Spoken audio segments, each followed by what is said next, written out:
Hello students, welcome to VT NEET Academy. இந்த வீடியோவில் நம்ம எதை பற்றி பார்க்க போகிறோம் அப்படின்னா நீட் 2025 எல்லாம் எழுதிட்டு வந்துருப்பீங்க. ஃபிசிக்ஸ் போர்ஷன் வந்து பார்த்தீங்கன்னா ஒரு 10 கொஷின்ஸ் கூட ஜென்ரலாக ஸ்டூடெண்ட்ஸால் எழுத முடியல.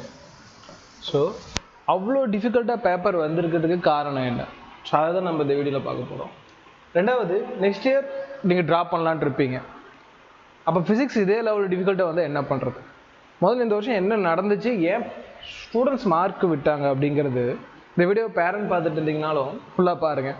ஏன்னா அவங்களுக்கும் புரியல ஏன் ஃபிசிக்ஸ் வந்து நார்மல் தானே, ஏன் இந்த வருஷம் ரொம்ப டிஃபிகல்ட்டுன்னு சொல்லிகிட்டே இருக்காங்க அப்படின்னு சொல்கிறதுக்கு காரணம் not only physics, chemistry, biology இந்த வருஷம் டிஃபிகல்ட் தான். அது என்னென்னு அடுத்த வீடியோவில் சொல்கிறேன். என்ன ஃபேக்டர் வந்து பார்த்திங்கன்னா ஸ்டூடெண்ட்ஸ்க்கு மார்க் ரெடியூஸ் பண்ணிச்சு அப்படிங்கிறத நம்ம பார்த்துடலாம்.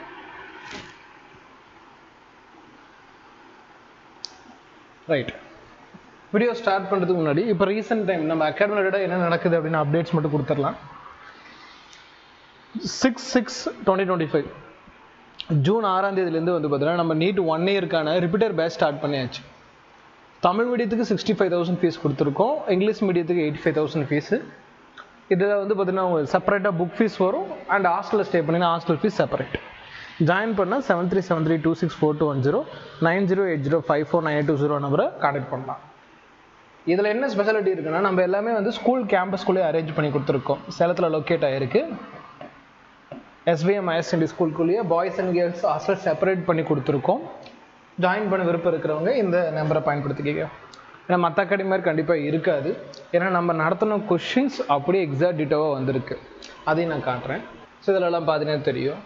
இது வந்து பார்த்தீங்கன்னா நீட் 2025 கேட்ட கொஷின். இது வந்து நம்ம டெஸ்ட் பேப்பர்லேயும் அண்ட் கிளாஸ்லேயும் நடத்தின கொஷின்ஸ் எல்லாம் கீழே காட்டியிருப்போம். தமிழ் மீடியத்துலேயும் நம்ம நடத்தியிருக்கோம், அதுக்கான எவிடன்ஸ் தான் காட்டுறோம். ஸோ எல்லாமே நமக்கு வந்து பார்த்திங்கன்னா நீட்டில் வைக்கக்கூடிய கொஷின்ஸ் தான் நான் ஆன்டிசிபேஷன் பண்ணி நம்ம கிளாஸஸ்லேயும் நம்ம நடத்துகிறோம். அதை நல்லா பாயிண்டை புரிஞ்சுக்கணும். அப்போ நம்ம கிளாஸ் அட்டன் பண்ணுறவங்க, வீட்டு நீட்டு கிளாஸ் அட்டன் பண்ணுறவங்க அதில் வைக்கக்கூடிய கொஷின் பேப்பர் படித்தாலே போதும். அடுத்த வருஷம் எவ்வளோ டிஃபிகல்ட்டு வந்தாலும் கண்டிப்பாக ஆன்டிசிபேஷன் பண்ணிட முடியும், எங்கேருந்து கொஷின் வந்துச்சு, என்ன டாபிக் இருந்து கொஷின் வந்துச்சுன்ட்டு. ஸோ டெஸ்ட்டும் பர்ஃபெக்டான கிளாஸ் இம்பார்ட்டன்ட். நீங்கள் ட்ராப் பண்ணதுனாலையோ இல்லை ஒரு அகாடமியில் பெரிய மார்க் எடுத்துட்டாங்க அங்கே போனால் நான் அதே மார்க் எடுத்துருவோன்னு நினைக்கிறது மூலமாகவோ மார்க் கெயின் ஆகாது. எக்ஸாக்ட் ப்ரிடிக்ஷன் இருக்கணும். கொஷின் பேப்பரில் கொஷின் வச்சோம்னா அது நீட்டில் ரிஃப்ளெக்ட் ஆகணும். அப்படி பண்ணால் மட்டும்தான் உங்களால் ஃபுல் ஸ்கோர் பண்ண முடியும். சரி, ரைட், ஓகே. இதெல்லாம் வந்து பார்த்திங்கன்னா கொஷின்ஸு. இதெல்லாம் நம்ம லாஸ்ட் வீடியோலையும் பார்த்துருந்தோம், இந்த வீடியோவில் ஒரு டைம் காட்டிடுறேன். ஸோ கிளாஸஸ் வந்து பார்த்திங்கன்னா நார்மலாக இருக்கும், நீங்கள் நினைக்கவே வேணாம். ரொம்ப ரொம்ப எக்ஸாக்ட் ப்ரெடிக்ஷன்ஸோட கிளாஸஸ் இருக்கும். ஓகேங்களா? இதுதான் ஒரு சின்ன இன்ட்ரோ நம்ம கிளாஸஸ் பற்றி நம்ம சொல்லணும் அப்படின்னா. ஸோ நம்ம கிளாஸஸ் ஜாயின் பண்ணுறவங்களுக்கு இந்த ஃபிசிக்ஸ் ரிலேட்டடான எந்த ஒரு ஹெட்டுக்கு இருக்காது. தொடர்ந்து ரிவிஷன் கொடுத்து டெஸ்ட் கொடுத்து அதை ப்ராப்பராக நம்ம வந்து பார்த்திங்கன்னா மெமரி பண்ண வைக்கிறது தான் நம்மளோட வேலை. அதே மாதிரி அண்டர்ஸ்டாண்டிங்கும் சரி. ஸோ நமக்கு இந்த வருஷம் வந்து JEE லெவல் கொஷின்ஸ் எல்லாம் வருது. பட் நம்ம முன்னாடி வருஷமே நம்ம எல்லாம் சொல்லியிருந்தோம். அதுக்கேற்ற மாதிரி அடுத்த வருஷம் இன்னுமே டெப்த்தாக வந்து கிளாஸஸ் நடக்கும். நவம்பருக்குள்ளே சிலபஸ் முடிச்சிடும். ஒரு 25 ஸ்டூடெண்ட்ஸ்க்கு மட்டும் தான் அட்மிஷன் கொடுக்க போகிறோம். நிறைய ஸ்டூடெண்ட்ஸ் ஆன்லைன் பேட்ச் கேட்டிங்க. இந்த வருஷம் நம்ம ஆன்லைன் பேட்ச் கண்டக்ட் பண்ணல, அதுக்கான ரீசன் ப்ரீவியஸ் வீடியோவில் சொல்லியிருந்தோம். அதே மாதிரி டெஸ்ட் பேப்பர்ஸும் வெளியே கேட்டிருந்தாங்க, நம்ம கொடுக்க போகிறது இல்லை. நம்ம ஆஃப்லைன் ஸ்டூடெண்ட்ஸ் யார் படிக்கிறாங்களோ அவங்களுக்கு மட்டும் தான் நம்ம ப்ரொவைட் பண்ண போகிறோம். ஸோ இதெல்லாம் இருக்குது. அதனால் இந்த பேட்சை ஜாயின் பண்ண நினைக்கிறவங்க மறக்காமல் பயன்படுத்திக்கங்க. எப்பயுமே நம்ம வீடியோட இன்ட்ரோவில் நம்ம கிளாஸ் பற்றி சொல்கிறது வழக்கம், அதுதான் நம்ம இவ்வளோ லென்த்து வந்திருக்கு, வேறு எதுவும் இல்லை. சரி, ரைட், ஓகே. இப்போ நம்ம மெயின் கண்டென்ட் பார்க்கலாம். ஸோ ஃபிசிக்ஸ் ஏன் சார் இவ்வளோ டிஃபிகல்ட் ஆச்சு அப்படிங்கிறதுக்கு ஈச் அண்ட் எவ்ரி திங்கும் இந்த இதில் நம்ம சொல்லிடுறேன், பாருங்கள். ரைட்டு, இந்த பிக்சர்லாம் நான் டெலிகிராம்லேயும் போட முடிஞ்சால் போடுறேன், பாருங்கள். ஸோ ஃபஸ்ட்டு பாயிண்ட் என்ன சார் அப்படின்னு கேட்டிங்கன்னா 45 கொஷின்ஸும் நார்மலாக வந்திருக்கா இல்லையா? நான் நார்மல் ரவுண்ட் பண்ணுவேன். இல்லை கண்டிப்பாக ஸ்டூடெண்ட்ஸால் ரொம்ப டைம் எடுத்து பண்ணுவாங்கன்னா அதுக்கேற்ற மாதிரி நான் ரவுண்ட் பண்ணுவேன். இங்கே பாருங்கள், ஃபஸ்ட்டு பர்சன்டேஜ் எரர் கேட்டிருக்காங்க. பர்சன்டேஜ் எரர் ரொம்ப ரொம்ப நார்மலான ப்ராப்ளம். ஸோ அதனால் எல்லோருமே இந்த கொஷின் எழுதியிருப்பாங்க. ஒருவேளை பர்சன்டேஜ் எரர் கூட நீங்கள் எழுதலை அப்படின்னா நீங்கள் ட்ராப் பண்ணியிருந்தாலோ இல்லை ப்ரிப்பேர் பண்ணியிருந்தாலும் மிகப்பெரிய மைனஸ். ஸோ பர்சன்டேஜ் எரர் ரொம்ப ரொம்ப நார்மலான கான்செப்ட். ரிப்பீட்டடாக கேட்பான் நீட்டில். இந்த வருஷம் கேட்டிருக்கா. ஒருவேளை இது கூட எழுத முடியல அப்படின்னா ஸ்டூடெண்ட்ஸ் மிஸ்டேக். NTA தரப்புலேருந்து நம்ம எதுவுமே சொல்ல போகிறது, ஐ மீன் CBSE கொஷின் பேப்பர் எடுத்து கொடுக்கும், அவங்க சைட்லேருந்து நம்ம எதுவுமே சொல்ல போகிறதில்ல. அடுத்து வந்து பார்த்தீங்கன்னா இன்டென்சிட்டி கம்பேரிசன், இதுவும் நார்மலான கொஷின் தான். ஓகேங்களா? பட் அதில் ஆங்கிள் பேஸ் பண்ணி கேட்குறப்ப நிறைய பேர் பயந்துருப்பாங்க. பட் இதுவும் நார்மலான கான்செப்ட் தான். இது வரைக்கும் ஃபிசிக்ஸ் பெரிய அளவுக்கு யாருக்குமே டிஃபிகல்ட்டாக இல்லை. மேக்னெட்டிக் மொமெண்டம் கம்பேரிசன், இதுவுமே நார்மலான கொஷின் தான். பட் இந்த கம்பேரிசனில் என்னென்னா கொஞ்சம் டைம் எடுக்கும், டைரக்ட் ஃபார்வர்டு இருக்காது, டைம் எடுக்கும். ப்ரீவியஸ் இயர்லலாம் வந்து பார்த்தீங்கன்னா 10 கொஸ்டினில் 2 கொஸ்டின் ஸ்டேட்மெண்ட் டைப்பாக இருக்கும், ரொம்ப வேகமாக எழுதுகிற மாதிரி இருக்கும். ஆனால் 3 கொஸ்டினுமே நார்மலாக இருந்தாலும் டைம் ஆகும், பர்சன்டேஜ் அசிங்கமாக போட்டுக்கலாம். பட் இந்த 2 கொஸ்டினுக்கு டைம் ஆகும் கம்பேர் பண்ணி எடுக்கிறதுல. ஸோ இந்த இடத்துல டைம் தான் நெகட்டிவாக பார்க்கப்படுது. அண்ட் வெர்னியர் கேலிப்பர், வருஷம் வெர்னியர் கேலிப்பரோ ஸ்க்ரூ கேஜோ கன்ஃபார்ம் ஃபர்ஸ்ட் வருஷம்லேருந்து வரும். இந்த வருஷமும் வெர்னியர் கேலிப்பர்லேருந்து கொஸ்டின் வந்திருக்கு. ஆனால் அந்த கொஸ்டின் வந்து பார்த்தீங்கன்னா பயங்கரமாக டைம் எடுக்கும். உண்மை, அதுக்கேற்ற மாதிரி கொஸ்டின் நிறைய பேருக்கு அது அண்டர்ஸ்டாண்ட் ஆகலை. நிறைய பேர் வெர்னியர் கேலிப்பரே படிக்கல. ஸோ நிறைய பேருக்கு இந்த சிலபஸில் இருக்குன்னே தெரியாது. நான் சிலபஸில் மென்ஷன் பண்ணிட மாட்டான், நமக்கு வெர்னியர் கேலிப்பர் ஸ்க்ரூ கேஜும் ப்ராக்டிக்கல் ஃபிசிக்ஸ் கண்டிப்பாக படிக்கணும். நான் அதுக்கு யூடியூப்பில் வீடியோவும் போட்டிருக்கேன், நீங்கள் போய் செக் பண்ணி பாருங்கள். இந்த வருஷமும் நான் போடுறேன், பாருங்கள். அடுத்தது, அப்போ வெர்னியர் கேலிப்பர் ஈஸியாக இருந்தோம், கன்ஃபார்ம் டைம் நிறைய எடுக்கிற மாதிரி தான் கொஸ்டின் இருந்துச்சு. அது de Broglie wavelength with energy comparison. கண்டிப்பாக வந்து பார்த்தீங்கன்னா இது எல்லாருமே நியூ ஃபார்மேட்டாக பார்ப்பாங்க. ஜென்ரலாக டி பிராக்லே வேவ் லென்த்தை போர் மாடலோட கம்பேர் பண்ணுவாங்க. பட் இந்த மாதிரி எனர்ஜியோட கம்பேர் பண்ணி ஒரு கொஸ்டின் கேட்டதுனால எல்லாருக்கும் நியூ டைப்பாக போயிடுச்சு. இப்போ 2 கான்செப்டை கம்பைன் பண்ணிட்டு போயிருக்கணும். நம்ம கிளாஸில் இதை நடத்தணும், கொஸ்டின் பேப்பரில் அது கண்டுபிடிக்கிறதுக்கு டைம் ஆகிருக்கும். அப்போது நான் காட்டுறது 5 கொஸ்டினுக்கே டைம் ஹெவியாகிடுச்சு.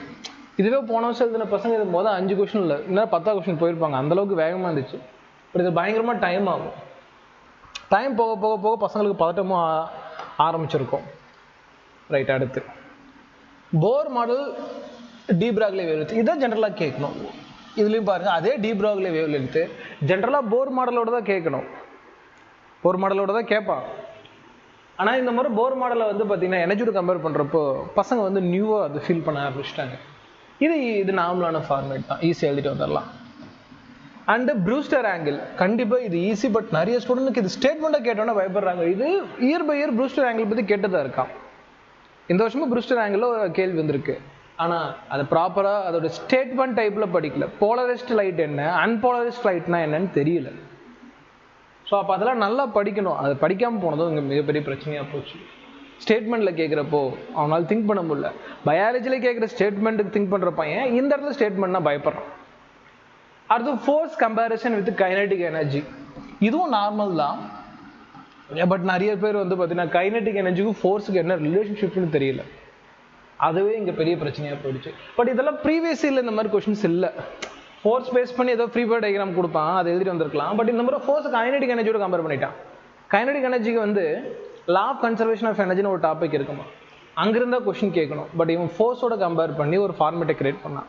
எழுத முடியும், பட் அவன் இது எப்படி திங்க் பண்ணுவான், ஒரு ப்ரீ செட்டாக படிச்சுட்டு போயிருக்கான். அந்த ப்ரீ செட்லேருந்து வரல அப்படிங்கிறப்போ கெட் பேனிக் ஆகிட்டான். அடுத்தது, இது இயர் பை இயர் கேட்கறது தான் series and parallel resistance combination. But ஆனால் போட்டு பார்க்குறப்போ 2 டைப் ஆஃப் ஆன்சர் வந்திருக்கும் நிறைய ஸ்டூடெண்ட்ஸ்க்கு. இதை ப்ராக்டிஸ் பண்ணாமல் போகிறவங்களுக்கு 2 டைப் ஆஃப் ஆன்சர் வந்திருக்கும், அங்கேயும் பேனிக் ஆகிருப்போம். அது பிவி = என்ஆர்டி கான்செப்ட். ஜென்ரலாக directly proportional, indirectly proportional graph கேட்குறவன் இதில் ஒரு நியூ ஃபார்மேட்டை கொண்டு வந்துட்டான். சிலிண்டர் காம்பினேஷனில் ஒரு கொஸ்டின் கேட்டதுனால இது டிஃபிகல்ட் ஆகிடுச்சு. இப்போ பிவி = என்ஆர்டி கான்செப்ட்ல ஒரு கொஸ்டின் வரணும் அப்படிங்கிறது சிலபஸில் இருக்குது அப்படின்னா அவன் கேட்டது கொஞ்சம் டெப்த்தாக போயிட்டான். அதாவது ஸ்டூடெண்ட்ஸ் அட்டன் பண்ணக்கூடாது, டைம் ஆல்ரெடி நிறைய டைம் ஆகிடுச்சு. இப்போ 10வது கொஸ்டின் அதை விட அதிக டைம் ஆகுது. ஸோ இப்படி தான் ஃபிசிக்ஸ் பேப்பர் வந்து பார்த்தீங்கன்னா ரொம்ப டிஃபிகல்ட் ஆச்சு. அடுத்து power of lens with magnification. இதில் வந்து 2 விஷயத்தை கண்டுபிடிக்க ஸ்டூடெண்ட்டை ஃபோர்ஸ் பண்ணிட்டான். பவரும் மேக்னிஃபிகேஷன் ரெண்டுமே கண்டுபிடிக்க ஃபோர்ஸ் பண்ணிட்டான். ஜென்ரலாக ஒரு ஃபார்மேட் கேட்குறதா நீட்டில் வளர்ப்போம். பட் இந்த வருஷம் 2 கேட்டான். அகெயின் டைம் போகுதா? ஸோ இது வரைக்கும் 11 கேள்வி வந்திருப்பான். 11 கேள்வியுமே 22 கேள்விக்கு சமமாக இருக்குது.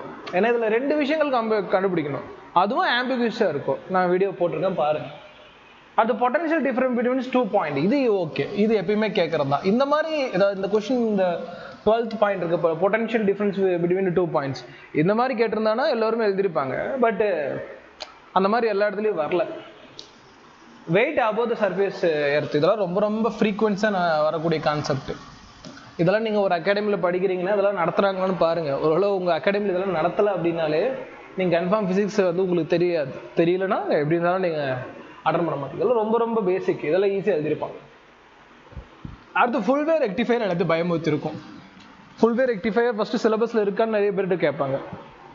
ஏன்னா செமிகண்டக்டரை பொறுத்த வரைக்கும் இவன் ஒரு ஃபார்மேட்டில் இருப்பான். பிஎன் டைப்லேருந்து ஒரு கொஷின் வரும், இல்லையா கேட் டைப்லேருந்து ஒரு கொஷின் வரும். இதில் கேட் டைப் ஒரு கொஷின் இருக்குது. அது போக ஃபுல் வே ரெக்டிஃபையர்லேருந்து ஒரு கொஷின் வந்துட்டான். சொல்ல முடியாது ஆஃப் வே ரெக்டிஃபையர்லேருந்து கூட கேள்வி வந்திருக்கு. ஆனால் ஃபுல் வே ரெக்டிஃபையர்லேருந்து கேள்வி வந்திருக்கு. ஸோ இதெல்லாம் அன்எக்ஸ்பெக்டடாக வந்திருப்போம். ஃபுல் வே ரெக்டிஃபையரில் டெப்த்தால் யாரும் படிக்க மாட்டாங்க. ஜென்ரலாக வந்து பார்த்தீங்கன்னா ஃபுல் வே ரெக்டிஃபையர் கான்செப்ட் நம்ம நடத்தணும். கரெக்டாக எக்ஸாமுக்கு ஒரு 1 மந்த்துக்கு முன்னாடி ஸ்டூடெண்ட்ஸ் நடத்தணும். நம்மளே லாஸ்ட்டாக நடத்தணும்.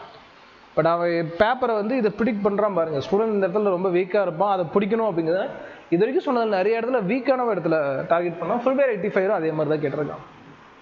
Relative motion with same direction ரொம்ப ரொம்ப டைம் ஆகும். போட்டு பார்த்தாலும் மல்டிபிள் ஆன்சர்ஸ் வரும். அப்போது இது ரொம்ப டைமாக இருக்கும். ரிலேட்டிவ் மோஷன் ஸ்கூட்டி சம்மு நான் இதை கிளாஸில் எக்ஸ்பிளைன் பண்ணியிருக்கேன், யூடியூப் வீடியோலையும் போட்டிருக்கேன் பாருங்கள். அது டைம் பீரியட் இன் கிராவிடேஷன். இது வந்து நியூ ஃபார்மேட் கிரியேட் பண்ணுறக்காகும். ஃபார்முலாலாம் ஓகே, பட் நியூ ஃபார்மேட்டு. இது வரைக்கும் முன்னாடி இந்த மாதிரி ஒரு கொஸ்டின் படித்து பார்த்துருக்க மாட்டான். குரூப் 4 குரூப் 1 டிஎன்பிசியில் கேட்க வேண்டியது நியூ ஃபார்மேட்டு. அது படித்து பார்த்தாலே கிராவிடேஷன் லெசன் தானே அப்படின்னு கண்டுபிடிச்சிருக்க மாட்டாங்க. பட் அது கிராவிடேஷன் லெசன்ல தான் வந்திருக்கு. இப்போ டைம் பீரியடை வந்து கொஞ்சம் நியூ ஃபார்மேட்டாக கேட்டிருக்கா. அப்போ அந்த ஃபார்முலாவை இன்னும் நல்லா அண்டர்ஸ்டாண்ட் பண்ணணும். கிராவிடேஷன் லெசன் தான் ரொம்ப நல்லா பிடிக்கும். ரொம்ப நல்லா படித்த மட்டும் தான் மார்க் வரும். அடுத்து electromagnetic wave knowledge. Electromagnetic வேவ்ல வந்து 2 கொஸ்டின் இந்த வருஷம் ஒரே அதில் வந்திருக்கு. எலக்ட்ரிக் ஃபீல்டுக்கு மேக்னெட்டிக் ஃபீல்டுக்கு என்ன ரிலேஷன்ஷிப்பு பேஸ் பண்ணி 2 கொஸ்டின் கேட்டிருக்கான். ஸோ இதெல்லாம் ஈஸியான டாபிக். இது ஈஸியான டாபிக். இந்த இடத்துல ஸ்டூடெண்ட் மார்க் பிடிச்சிருக்கலாம். Charge containing sphere between based on கூலும்ஸ்லாம் கண்டிப்பாக இது ஈஸியான டாபிக் தான்.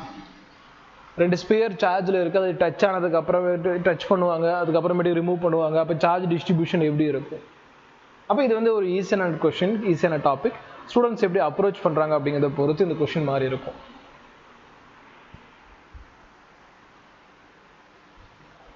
அடுத்தது potential energy based on dipole momentum. இதுவும் ஈஸியானதான். இதுவும் நிறைய பேர் டைரக்ட் ஃபார்வர்டாக எழுதியிருப்பாங்க. நம்புறேன் இதில் ஹோப்ஃபுல்லி நல்ல question. Potential based on dipole moment எல்லாம் ரொம்ப ஈஸியாக வந்துகிட்டே இருக்குது. மேக்னெட்டிக் மொமெண்டம் அது வந்துகிட்டே இருக்கும். வந்துருச்சு டைபோல் மொமெண்டத்தில் இருந்து.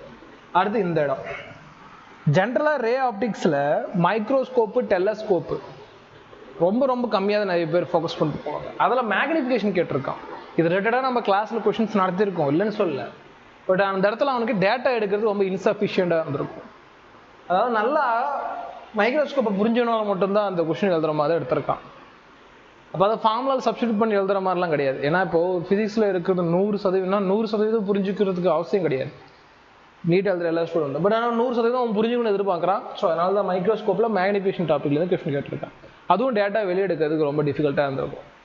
ஸோ இதுலேயுமே பாருங்கள் 20 கொஷின்ஸ் வந்துருச்சு. அதுலேயே பேப்பர் வந்து எந்த அளவுக்கு ஹெவியாக இருக்குன்னு தெரியும். அடுத்த ரிமைனிங்கும் பாருங்கள் எந்த மாதிரி அவன் எடுத்திருக்கான் அப்படிங்கிறத பார்த்துக்கலாம். ரிமைனிங் பார்ப்போம். இன்னும் கொஞ்சம் ஜூம் பண்ணலாம். ரைட், ரிமைனிங் ரொம்ப ரொம்ப ஃபேவரட் டாபிக் லாஜிக் கேட்டு. லாஜிக் கேட்லேருந்து கொஷின் கேட்டான்னா அல்வா மாதிரி எழுதுவோம் கேட்டான். ஸோ ஓவராலாக பேப்பரை வந்து ரொம்ப பெரிய தலைவலியாக மாற்றாமல் போனது இந்த மாதிரி expected zone. Friction and vertical wall இதுவும் எக்ஸ்பெக்டட் ஜோன் தான்மா. இதுவும் எக்ஸ்பெக்டட் ஜோன் தான். ஏன்னா இது வரைக்கும் அதிகமாக ரிப்பீட் ஆனது கிடையாது. லா ஆஃப் மோஷனில் புள்ளி சம்மு இன்க்ளைன் பிளேன் சம் கேட்ட ஒரு காலத்தில், ஃப்ரிக்ஷன்னாலும் normal free body diagram friction கேட்ட காலத்தில் வெர்டிகல் வால்லேருந்து கேட்டிருக்கான். வெர்டிகல் வால் கான்செப்ட் இருக்குது, ஃபிசிக்ஸ்குள்ளே இருக்குது. நிறைய பேருக்கு இது தெரியாது. அவங்க நடத்துகிற கிளாஸ்லேயே சொல்லியிருக்க மாட்டாங்க, அதை பையனை ப்ராக்டிஸ் பண்ணிட்டு போயிருக்க மாட்டாங்க. ஸோ இங்கே நிறைய மிஸ்டேக் வந்து ஸ்டூடெண்ட்ஸ் மேலே மட்டும் இல்லை, பேரண்ட்ஸ் பார்க்குறீங்க அப்படின்னா வெறும் ஸ்டூடெண்ட்ஸ் மேலே மட்டும் இல்லை, இது ப்ராப்பராக கோச்சு கொடுக்க வேண்டிய கிளாஸஸ்ஸு ஃபேக்கல்ட்டி மேலேயும் இருக்குது. நம்ம இது எல்லாமே நடத்திருக்கோம். நம்ம கிளாஸஸ் பேஸ் பண்ணி நான் எக்ஸ்பீரியன்ஸ் கொடுத்துருக்கேன் தவிர்த்து இன்னொரு கிளாஸை பற்றி நமக்கு தெரியாது. நம்ம அதை பற்றி ப்ளேம் பண்ண மாட்டேன். பட் அவங்க நடத்தலை அப்படின்னா அது ஃபேக்கல்ட்டியோட ஃபால்ட்டு தானே. அடுத்து வீன்ஸ்டோன் பிரிட்ஜு கண்டிப்பாக வந்து கேட்பான். பட் அது வீன்ஸ்டோன் பிரிட்ஜானு கொஞ்சம் எல்லோரும் கன்ஃபியூஷன் ஆகிட்டாங்க. ஏன்னா 20 கொஸ்டினாக ரொம்ப கன்ஃபியூஷனாக இருந்திருப்பான். 23 கொஸ்டின் வரப்போ ரொம்ப டிஃபிகல்ட்டாக ஃபீல் பண்ணியிருப்பான். பட் ரொம்ப ரொம்ப ஈஸியான டாபிக் வீன்ஸ்டோன் பிரிட்ஜு.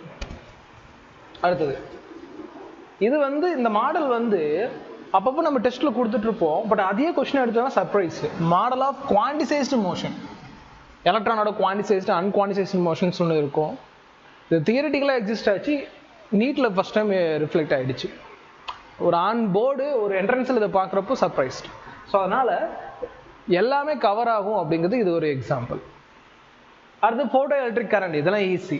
கிராஃப் பேஸ்டு கொஸ்டினோ இல்லை statement with posto photo electric கரண்ட்டை வந்து இன்டென்சிட்டியோடும் ஃப்ரீக்வன்சியோடு கம்பேர் பண்ணக்கூடிய பாயிண்ட், இதெல்லாம் நம்ம ஈஸியாக எழுதிடலாம். அடுத்து எலக்ட்ரோமேக்னெட்டிக் ஃபங்க்ஷன், அதை சொன்னல எலக்ட்ரோமேக்னெட்டிக் வேவ்ல வந்து எலக்ட்ரோமேக்னெட்டிக் வேவ்ல இது ரெண்டாவது question. E vector B vector V வெக்டாருக்கு என்ன ரிலேஷன்ஷிப் அப்படின்ட்டு இது ரெண்டாவது கொஸ்டின் கேட்டிருக்கான். அப்போது நீட் ஒரு பக்கம் பசங்களை எழுத விடாமல் பண்ணாலும் எதிர்பார்த்த ஜோன் இருக்குல்ல, அது எழுதியிருந்தாலும் இவன் டாப்பில் வந்திருப்பான். ஸோ ஃபிசிக்ஸை பிளேம் பண்ணுறது இப்போ சார் எப்போ கேட்கலாம் சார் நெக்ஸ்ட் இயர் எலக்ட்ரோமேக்னெட்டிக் வேவ்லேயே எதிர்பார்க்காத ஒன்று வந்து ஸ்கிப் பண்ணிடுங்க, ஏன்னா இருந்தாலும் உங்கள் ரேங்க் ப்ரொடெக்ட் ஆகும், டாப்பர் ஆகிருப்பான். அதனால் பேப்பரை வந்து பிளேம் பண்ணுவேன். இங்கே எத்தனையோ ஜோனில் ரிப்பீட் வருது, நிறைய பேர் ஏன் அது கூட எழுத முடியலன்னா ப்ராப்பராக ரிவிஷன் பண்ணிக்க மாட்டாங்க, ப்ராப்பராக ஃபிசிக்ஸ்ன்னு டைம் ஒதுக்க மாட்டாங்க. ஸோ நீங்கள் நெக்ஸ்ட் இயர் ட்ராப் பண்ணுறப்போ யோசிச்சு பார்த்துக்கங்க, நம்ம எவ்வளோ ஃபிசிக்ஸ்க்கு போகிறோம். இந்த கான்செப்ட் ரிலேட்டடாக படிங்க. ஸோ சிலபஸ்னால் சிலபஸ் ரிலேட்டடாக படிக்கக்கூடாது, கொஸ்டின் எப்படி வந்திருக்கு, அதனால தான் இவ்வளோ டாபிக் நான் எடுத்துக்கிறேன். நெக்ஸ்ட் இயர் இந்த டாப்பிக்கில் கவர் பண்ணிடணும் நீங்கள். அடுத்து வாட்டர் டேங்க் சர்ஃபேஸ் டென்ஷன், ஓப்பனாக சொல்கிறேன், இது நான் கிளாஸில் நடத்தலை. சர்ஃபேஸ் டென்ஷன் கான்செப்ட் நிறைய நடத்திட்டோம், பட் நான் கிட்ட வாட்டர் டேங்க் கான்செப்ட். வாட்டர் டேங்கில் நீங்கள் சர்ஃபேஸ் டென்ஷன் கான்செப்ட் நடத்தணும் அப்படின்னா சர்ஃபேஸ் டென்ஷனில் எத்தனை சப் டாபிக் நடத்தணும்? சர்ஃபேஸ் டென்ஷன் வாட்டர் ரிலேட்டடாக கூட எல்லா இடத்துலையும் நடத்துகிற மாதிரி இருக்கும். அப்போ அந்தளவுக்கு டிஃபிகல்ட். ப்ளஸ் இது வந்து ஜெஇ ப்ராப்ளம் பேஸ்டு கொஸ்டின் நான் ப்ரூவ் பண்ணி வீடியோ போட்டேன். ஸோ இது வந்து என்டிஏ வந்து பார்த்தீங்கன்னா ரொம்ப டெப்த்தாக ஜெஇ லெவல் கொஸ்டின்ஸ் எடுக்க அலோவ் பண்ணியிருக்காங்க. இப்போ வாட்டர் டேங்க் சர்ஃபேஸ் ப்ராப்ளம் இந்த வருஷம் சிலபஸ் நம்ம இன்க்ளூட் பண்ணிக்கலாம், பிரச்சனை இல்லை. பட் ஆனால் இதோட ரேடியஸ் பேஸ் ஏன் அப்படிங்கிறது ப்ரூஃப் வந்து நான் வீடியோ யூடியூப்பில் போட்டிருக்கேன். நான் இங்கே சொல்லும் போது தப்பாக இருக்கும், நாங்கள் ஏன் நடத்தலை, இது ஏன் ஜெஇ கொஸ்டின் சொல்லிட்டு நிறைய பேர் சொல்லுவாங்க. இந்த NEET level question free body diagram அந்த கதையெல்லாம் ஆகாது, டபுள் டிஃப்ரென்ஷியேஷன்லாம் ரேடியஸில் பண்ணுறாங்கன்னா அது maths problem, not of physics. அப்போ இது ஜெஇ பேஸ்டு. அப்போ இது யாருமே அட்டன் பண்ணக்கூடாது எடுத்திருக்கான். ஓப்பன் டு டாக்கு இந்த சார் வாட்டர் டேங்க் சர்வீஸ் பேப்பரும் யாருமே எழுதிருக்க மாட்டாங்க. அப்போ யாருமே எழுதிருக்க மாட்டான் அப்படின்னா அப்போ 720 எவனும் செக்யூர் பண்ணக்கூடாதுன்னு அடித்த கேள்வி இது. அது சொன்ன மாதிரி இந்த வருஷம் 720 எங்கேயுமே நம்ம கேள்விப்படல இது வரைக்கும். அப்போ இந்த கொஷின் ஓவரால் எல்லா ஸ்டூடெண்ட்ஸ்க்கு ஈவன் ஃபேக்கல்ட்டிக்கும் செக் பாயிண்ட் தான். மேபி ஜெஇ படிக்கிற பசங்களுக்கு இது ஒர்க் அவுட் ஆகலாம், நீட் பசங்களுக்கு ஒர்க் அவுட் ஆகாது. அது ஆர்கன் பைப் வித் வாட்டர் காலம் ஆர் வாட்டர் ட்ரம் ப்ராப்ளம். நார்மலாக ஆர்கன் பைப்பை ஓப்பன் க்ளோஸ் கம்பேர் பண்ணி ஏதாவது கொஷின் கேட்பான், மோட் ஆஃப் ஃப்ரீக்வன்சி ஏதாவது ஒன்று ஃபண்டமெண்டல் ஃப்ரீக்வன்சி ஏதாவது வச்சு கம்பேர் பண்ணி கேட்பான் லென்த் பேஸ் பண்ணி. ஆனால் ஏர் காலம்ங்கிறது secondary topic, organ pipe primary topic, அதில் secondary topic air column, secondary டாபிக்லேருந்து கேட்டிருக்கான். அதாவது ரெண்டாவது முக்கியத்துவம் அது நிறைய பேர் கவனிக்க மாட்டாங்க. ஏன்னா first organ open pipe close pipe படிக்கிறப்ப டயர்ட் ஆகிடுவோம். இப்போ ரெண்டாவதாக படிக்கக்கூடிய ஏர் காலத்துலேருந்து கேட்குறான்னா அப்போ உங்களை அவங்க டார்கெட் பண்ணுறது புரியுதா? நீ படித்த வரைக்கும் போதும், புதுசாக இருக்குது அந்த செகண்டரி டாபிக் இம்பார்ட்டன்ட் கொடுத்து படி அப்படிங்கிறனால இந்த கேள்வியெல்லாம் வந்திருக்கு. அப்போ இந்த இடம் டிஃபிகல்ட்டு கிடையாது, பசங்க மறந்த இடம். அது டிஸ்பிளேஸ்மெண்ட் கரண்ட் கேரக்டராக கேட்டான். டிஸ்பிளேஸ்மெண்ட் கரண்ட்டை ப்ராப்ளம் ஓரியண்டாக கேட்கறது விட்டுட்டு அவன் கேரக்டரை கேட்குறான். கண்டிப்பாக character displacement current character wise தான் படிச்சாகணும். அவன் கேட்டது என்னமோ கரெக்டு தான், பட் நிறைய பசங்களுக்கு கேரக்டர் வந்து ஃபிசிக்ஸ் இன்னுமே எழுத வரல. ஏன்னா ஃபிசிக்ஸ் அவன் வந்து புரிஞ்சிக்கவே இல்லையே, நினச்சிக்கிறான் ஃபிசிக்ஸ் புரிஞ்சிடுச்சுன்ட்டு. புரிஞ்சால் மட்டும் இதில் எழுத முடியும், புரியலன்னா ஒன்றும் பண்ண முடியாது. Junction between the junction based temperature, அதாவது ஜங்ஷன் பிட்வீன் டெம்பரேச்சர் ப்ராப்ளம் வந்து பார்த்தீங்கன்னா 2-3 ராட் கனெக்ட் ஆகிருக்கும், அந்த ராட் பேஸ் பண்ணி கொஸ்டின் கேட்பாங்க. இது வந்து ஃபேவரட் டாபிக்கு, இது ஒரு ரிப்பீட்டட் பேட்டர்ன் தான். பட் என்னன்னா லாஸ்ட் ஒரு 5-6 இயர்ஸில் இந்த மாதிரி கொஸ்டின்ஸ் எதுவும் வரல, அதனால் அவனுக்கு இது தெரியலையே தவிர்த்து இது வந்து ஒரு சாலிடான கான்செப்ட் தான். இது ஒரு சாலிடான கான்செப்ட், அது வந்து கேட்டிருக்கான். பட் ப்ரீவியஸ் இயரில் தென்படலை. இது வரைக்கும் சொன்ன எத்தனை கொஸ்டின், சில கொஸ்டின் மட்டும் ப்ரீவியஸ் இயரில் தென்பட்டுருக்கு, இதெல்லாம் தென்படலை இல்லையா, மல்டிபிள் டைம் வரல. அதனால டெஸ்ட் பேப்பரில் அவன் எழுதுறப்ப பெரிய கவனம் கொடுத்துருக்க மாட்டான். இதெல்லாம் பெரிய பிரச்சனையாக இந்த வருஷம் இருந்துச்சு. அடுத்தது கரண்ட் த்ரூ த 2 பாயிண்ட்ஸ், இது ஈஸி. அந்த சர்க்கியூட் ரிசர்ச் பண்ண நாலேஜ் வேணும். ஒரு சர்க்கியூட் கொடுத்தாங்கன்னா 2 பாயிண்ட்டுக்கு நடுவில் கரண்ட் எவ்வளோ ஃப்ளோ ஆகும் அப்படிங்கிறது அவனுக்கு தெரியணும், தெரியலனா இது கஷ்டம். அடுத்த differentiation integration acceleration typing point, இது ஈஸி. பட் டிஃபரன்ஷியேஷன் இன்டிகிரேஷன் வந்து பார்த்தீங்கன்னா ஃபிசிக்ஸ் லெவலில் நல்லா படித்தவங்க எழுதியிருப்பான். பட் அவனுக்கு இன்டிகிரேஷன் டிஃபரன்ஷியேஷன் வந்து பார்த்தீங்கன்னா கொஞ்சம் மாடிஃபை பண்ணணும், அதுக்கு டைம் ஆகிருக்கும், கண்டிப்பாக டைம் ஆகிருக்கும். ஒருவேளை எழுதலைன்னா அது காரணம், எழுதா சந்தோஷம். அடுத்தது internal energy comparison with distance. Distance data கொடுத்து இன்டர்னல் எனர்ஜி கம்பேர் பண்ணுறான்னு சொன்னால் ஏ கான்செப்ட் பி கான்செப்ட் ரெண்டு இருக்கும். அது கம்பேர் பண்ணுறது ஏ கான்செப்ட் பி கான்செப்டில் ஒரு சின்ன வித்தியாசம் இருக்கும். அந்த வித்தியாசம் வந்து டிஸ்டன்ஸு. படிக்கிறது கொஞ்சம் லென்த்தாக இருந்தாலும், ஏன்னா டேரெக்டாக பாயிண்ட்னு கொடுத்துருக்கலாம், கொஞ்சம் டேட்டா கொடுக்குற பேரில் பேப்பர் லென்த் ஆகிட்டான். ஒன் செகண்ட் இந்த கொஸ்டின் எழுத முடிஞ்சாலும் லென்த் ஆனதுனால ப்ராப்ளம். அடுத்த average frequency and average amplitude graph based கொஸ்டினாக கேட்டிருக்கான். அப்போது ஃப்ரீக்வன்சி ஆம்பிளிடியூட் ஆசிலேஷனில் ரொம்ப டெப்த். லாஸ்ட் இயர் ஆசிலேஷனில் 0 கொஸ்டின்ஸ். இந்த வருஷம் ஆவரேஜ் ஃப்ரீக்வன்சி ஆவரேஜ் ஆம்பிளிடியூடில் கேள்வி. அப்போது நீட் கொஸ்டின் பேப்பர் எடுக்கிறோம், ஒன்று மட்டும் ஷோராக இருந்திருக்கான், லாஸ்ட் 5 வருஷத்தை நான் பார்க்கவே மாட்டேன்டா, நான் இந்த வருஷம் புதுசாக எடுப்பேன்டான்னு எடுத்திருக்கான். உண்மை. ஏன்னா லாஸ்ட் ஆசிலேஷனில் கொஸ்டின் இல்லை. இப்போ சரி கேட்குறான் ஆசிலேஷன் வருஷம் கொஸ்டின் கேட்குறான்னா நாமளும் கேட்கல, எடுத்து டெப்த்தாக கேட்குறான் கிராஃபில். அது கான்செப்ட் என்னமோ ஈஸி தான், பட் அவன் எடுக்கிறது லாஸ்ட் 5 இயர்ஸ் நான் பார்க்க மாட்டேன்டா, நான் சிலபஸ் என் கையில் இருக்குது, லெசன் இருக்குது, டாபிக் இருக்குது, நான் எடுத்தது தான் இதெல்லாம். இப்படி வந்து கொஸ்டின் பேப்பர் முடிஞ்சதுக்கப்புறம் அனலைஸ் பண்ணி பார்த்தனாலும் தெரியும் நெக்ஸ்ட் டைம் நீங்கள் எப்படி ப்ரிப்பேர் பண்ணலாம் அப்படின்ட்டு. அது moment of inertia between removed part. இது வந்து அன்பிலீவபிள். ரிமூவ்டு பார்ட்டில் வந்து சென்டர் ஆஃப் மாஸ் எங்கே நகரும் அப்படிங்கிறத ஜென்ரலாக பையன் படிச்சுட்டு போவான். அதை பொறுத்து மொமெண்டம் ஆஃப் இனர்ஷியா கேட்டிருக்கான். திங்க் பண்ணுங்கடா, நீங்கள் எப்பவுமே சும்மா இருக்கவே கூடாதுடான்னு சொல்லிட்டு எடுத்த கொஸ்டின் இதெல்லாம். அப்போது ரிமூவ்டு பார்ட் இனிமேல் படிக்கிறவன் அதில் வந்து பார்த்தீங்கன்னா சென்டர் ஆஃப் மாஸ் தாண்டி மொமெண்டம் ஆஃப் இனர்ஷியாவும் படித்தாங்க. அது பேரல் கெப்பாசிட்டர் திக்னஸ் பேஸ் பண்ணி இது வந்து நார்மல் தான், இதுவும் நார்மல் தான். ஆனால் கொடுக்குற டேட்டாவை லென்த்தாகவே கொடுக்குறான். கட் பண்ணி இதுதான் விஷயம், இதை கண்டுபிடி அப்படின்னு அந்த ஃபார்மேட் இல்லாமல் பேரல் கெப்பாசிட்டர் அதை எல்லா கான்செப்டும் உள்ளே புகுத்துக்கிறதுனால டைம் ஆகிடுச்சு. அதாவது ஈஸியான கொஸ்டினும் டைம் ஆகிட்டான். அது கோஎஃபிஷியன்ட் ஃப்ரிக்ஷன் பிட்வீன் டிஃப்ரெண்ட் என்னென்ன கொடுத்துருந்தான் டிஃப்ரெண்ட் சர்ஃபேஸ். ஓகே, அது கோஎஃபிஷியன்ட் ஆஃப் ஃப்ரிக்ஷன் வந்து பார்த்தீங்கன்னா ஜென்ரலாக கேட்பான். இந்த மாதிரி கோஎஃபிஷியன்ட் ஆஃப் ஃப்ரிக்ஷன் எப்படி கேட்டிருக்கான் அப்படின்னு கேட்டிங்கன்னா டிஃப்ரெண்ட் சர்ஃபேஸ் கேட்டிருக்கான். ஒன்ஸ் அகெயின் இதுவும் லென்த்தாக கேட்டு தொலைஞ்சிருக்கான். அதாவது கான்செப்ட் நீங்கள் படித்து கொஸ்டின் பேப்பர் வந்து எடுத்து பாருங்க. ஒரு நார்மல் சர்ஃபேஸ் ஒரு ரஃப் சர்ஃபேஸ் இதுக்கு நடுவில் தான் கேட்கணும். கம்பேரிசன் கொஸ்டினாக டைம் ஆகும். ஏன்னா டேரெக்டாக சிங்கிள் ஃபார்முலா இல்லை, சிங்கிள் கான்செப்ட் இல்லை, ரெண்டு கான்செப்ட் அவன் கம்பேர் பண்ணி ரெண்டையும் மெர்ஜ் பண்ணணும். இதுதான் ஃபிசிக்ஸ் இல்லை, டோட்டல் நீட்டில் இந்த ஒரு விஷயம் கற்றுக்கிறதுக்கு அவன் டைம் ஆகும்.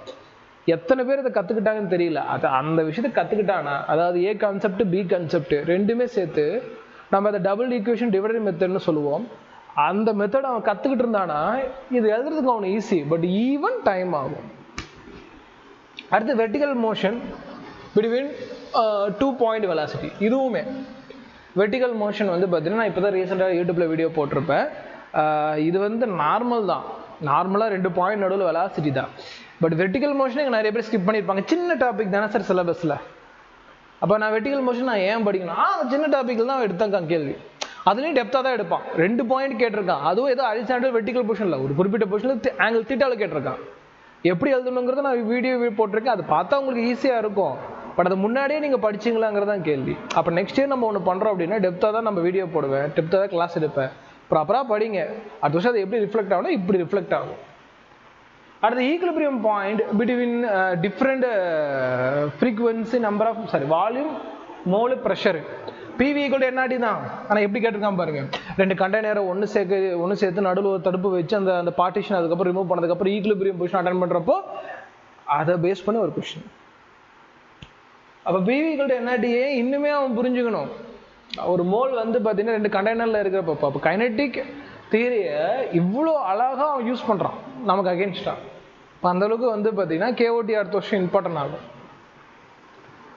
அடுத்தது டைம் பீரியட் பிட்வீன் அதுதான் அகெயின் வந்து கிராவிடேஷன். மறுபடியும் சொல்லுதா கிராவிடேஷன் லெசனில் கேட்ட இந்த 3 கொஸ்டின் கேட்டிருக்கா. ஒரு கொஸ்டின் ஈஸி, இந்த 2 கொஸ்டின் வந்து பார்த்தீங்கன்னா நமக்கு எப்படி சொல்கிறதுனா அது கிராவிடேஷன் தானே அப்படின்னு கண்டுபிடிக்கணும். பிளானட்டுக்கு நடுவில் பேர்லாம் கொடுத்து அவன் பண்ணதுனாலே நிறைய பேர் இது வந்து ஏதோ ஒரு அசர்ஷன் ரீசன் டைப் பேஸ்ட் கொஸ்டின்ஸ்னு நினைக்கிறாங்க. சரி, இது ரீசனிங்னு சொல்லுவாங்க, ஆப்டிடியூட்னு சொல்லுவாங்க, அந்த மாதிரி போயிடுச்சு. அப்போ நிறைய பேர் வந்து பார்த்தீங்கன்னா டைம் ஃபார்முலா நாலேஜ் எல்லாம் ஈஸி, பட் அவங்க படிக்கிறப்போ இந்த நாலேஜ் வந்து இருக்காது. ஏன்னா டைம் பீரியட் பேஸ் பண்ணி பிஒய்க்குள்ள எடுத்து பாருங்க, டேரெக்டாக கண்டுபிடிக்கிற மாதிரி இருக்கும், டேட்டா வெளியெடுக்கிற மாதிரி இருக்கும். இதில் டேஸ் கொடுத்து அப்ராக்சிமேஷன்லாம் யூஸ் பண்ணுறப்போ பையன் பயந்துட்டான். ஏன்னா இங்கே வந்து வருஷம் 365 நாள் இருக்குன்னா இன்னொரு பிளானெட்டில் எத்தனை நாள் இருக்குங்கிறது ஒரு டேட்டா கொடுத்துருக்கான்.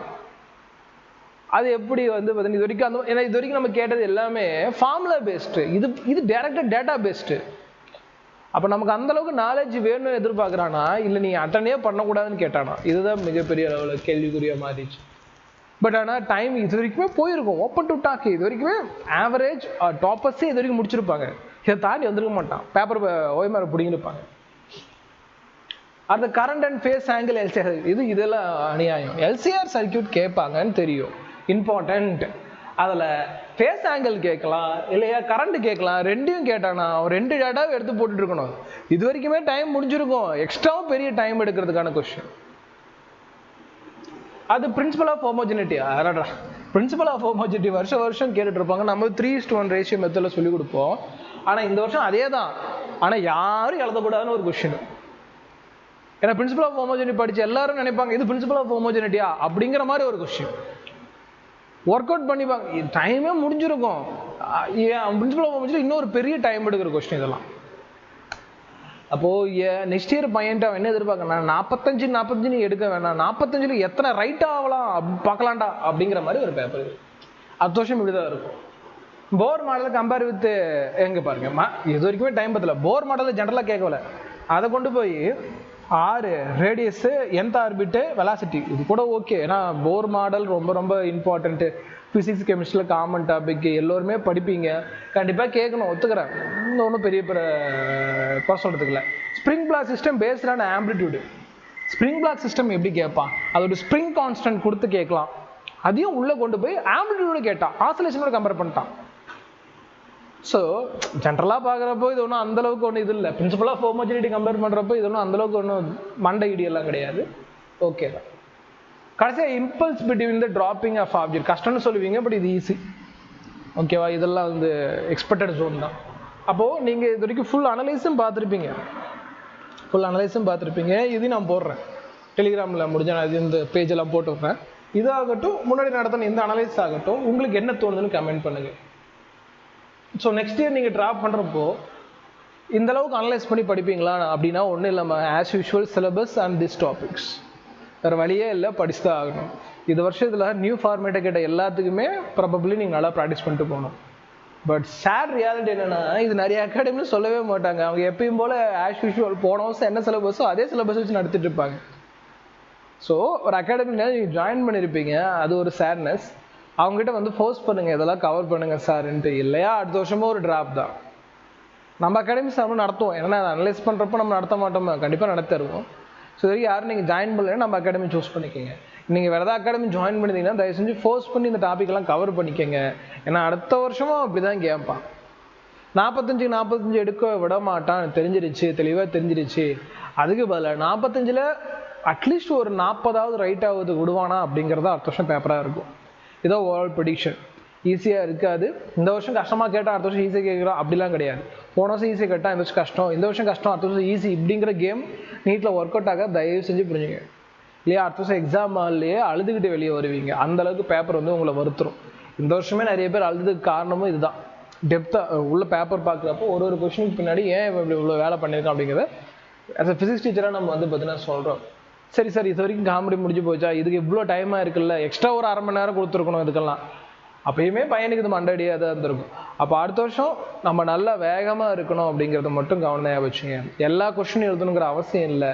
ஒய் பிகாஸ் ஏன்னா அந்த 45 எவ்வளோ ரைட் ஆகுறானோ அவ்வளோ அவன் டாப்பர் ஆகிட்டு தான் இருந்திருக்கான். நான் சொன்ன சிம்பிளான கான்செப்டெல்லாம் நீங்கள் கவர் பண்ணிக்கணும், புதுசாக வந்த கான்செப்டை நெக்ஸ்ட் இயருக்கு ஆட் பண்ணிக்கணும். This is a preparation. இப்படி தான் ஒர்க் அவுட் ஆகும். மற்றபடி 100% கொஸ்டின் பேப்பர் ப்ரெடிக்ட் பண்ணுறதுக்கு எந்த அகாடமியாலையும் எந்த டீச்சராலையும் எந்த ஸ்டூடெண்டாலையும் முடியவே முடியாது. அதனால் இந்த டாப்பிக்கெல்லாம் கவர் பண்ணிக்கங்க அப்படின்னு சொல்கிறதுக்கும் இவ்வளோ பெரிய அனலைஸ் வீடியோ போகிறதுக்கும் இருக்கிற ரீசன் இதுதான். நல்லா படிங்க. ஸோ ஏனோ தானே ஒரு அகாடமியில் ஜாயின் பண்ணிட்டு இல்லை ஏனோ தானே நான் செல்ஃபாக படிக்கிறேன், செல்ஃபாக படிக்கிற ஸ்டூடெண்ட்ஸ் ரொம்ப பெரிய வார்னிங். நீங்கள் சும்மா உட்காந்துட்டு ஒரு லெக்சரை பார்த்தீங்கன்னா ஒர்க் அவுட் ஆகாதம்மா. இவ்வளோ டெப்த்தாக ஒரு ப்ராப்ளம் ப்ராக்டிஸ் பண்ணி அதை மைண்டில் ஸ்டோர் பண்ணும். அப்போ அந்தளவுக்கு பேப்பர் வந்து பார்த்தீங்கன்னா நம்மளை ஒரு கார்னர் கொண்டு போயிடும் அப்படிங்கிற ஒரு வார்னிங் வீடியோவாக கன்சிடர் பண்ணிக்கோங்க. அண்ட் வீடியோவோட எண்டில் வந்து நம்ம கிளாஸஸ் வந்து ஸ்டார்ட் பண்ணியாச்சு. அதுக்கான வீடியோஸும் நம்ம போடுவோம். ஜாயின் பண்ணோம் அப்படின்னு கேட்டிங்கன்னா 90805492073724264210. ஆர்எல்ஸ் நீங்கள் வேறு அகாடமிக் ஜாயின் பண்ணியிருந்தாலும் இந்தளவு நடத்தலையா உடனே குவிட் பண்ணி நம்ம அகாடமி வந்துடுங்க. பிகாஸ் இன்னொரு வருஷம் ட்ராப் பண்ணுறதுக்கு உங்ககிட்ட வந்து பார்த்திங்கன்னா இந்த அளவுக்கு நாலேஜ் வந்து கண்டிப்பாக இருக்குமா இல்லையான்னு நீங்களே யோசிச்சு பார்த்துக்கோங்க. இது எல்லாமே நம்ம அகாடமியில் நியூ சிலபஸை ஆட் பண்ணி நம்ம நடத்துவோம். ஓல்டு சிலபஸ் ப்ளஸ் இந்த நியூ சிலபஸோட நாலேஜ் டைம் மேனேஜ்மெண்ட் பண்ணுற மாதிரி வந்து பார்த்திங்கன்னா எப்படி கிளாஸில் நடத்துவோம். அதே மாதிரி பெரிய பெரிய லென்த்தி பேப்பரோட டெஸ்ட் பேப்பராக இருக்கும். அப்படி சொல்லிட்டு வீடியோ கன்க்ளூட் பண்ணிக்கிறோமா. இதே மாதிரி இன்னொரு யூஸ்ஃபுல்லான வீடியோவில் மீட் பண்ணாமல் தேங்க்யூ ஃபார் வாட்சிங்.